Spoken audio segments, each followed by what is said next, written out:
नमस्कार दोस्तों, pen goals channel पर आपका स्वागत है।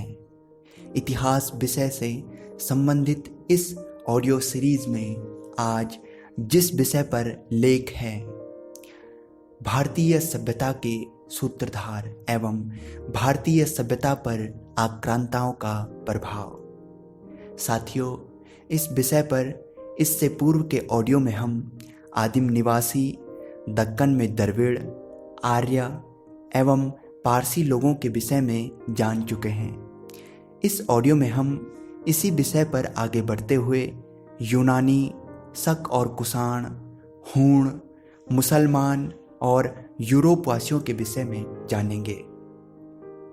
यूनानी उत्तर पश्चिमी पहाड़ी भारतीय प्रदेशों में यूनानियों का प्रवेश हुआ, जो सभ्यता की दौड़ में कुछ आगे थे।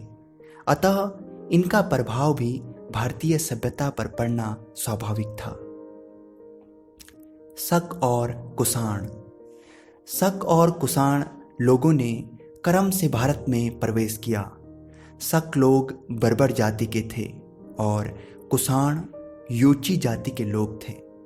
यह जातियां भारत के पश्चिम उत्तर प्रदेशों में प्रविष्ट हुए। कुषाण शासकों का प्रारंभ में मूल स्थान चीन के उत्तर पश्चिम में था। उन्होंने अपने नाम की मुद्राएं भी चलाई, कुछ समय तक शासन भी किया, किंतु कालांतर में भारतीय सभ्यता में रंग गए, हालांकि उसे प्रभावित करते रहे। हूण। 5वीं-6वीं सदी में हूणों ने भी भारतीय पश्चिम उत्तर प्रदेशों में प्रवेश किया। यह लोग तब असभ्य थे। इनका प्रभाव भी भारतीय सभ्यता पर रहा। कुछ विद्वानों का मत यह भी है कि ये लोग गुज्जर, जाट तथा कुछ राजपूत इन्हीं के वंशज हैं। मुसलमान। 8वीं शताब्दी से ही मुसलमानों ने भारतीय क्षेत्र में आना आरंभ कर दिया था। वह लोग अपनी उत्कृष्ट सभ्यता संस्कृति को लेकर यहाँ आए। ये अरबी, तुर्क, मुगल थे।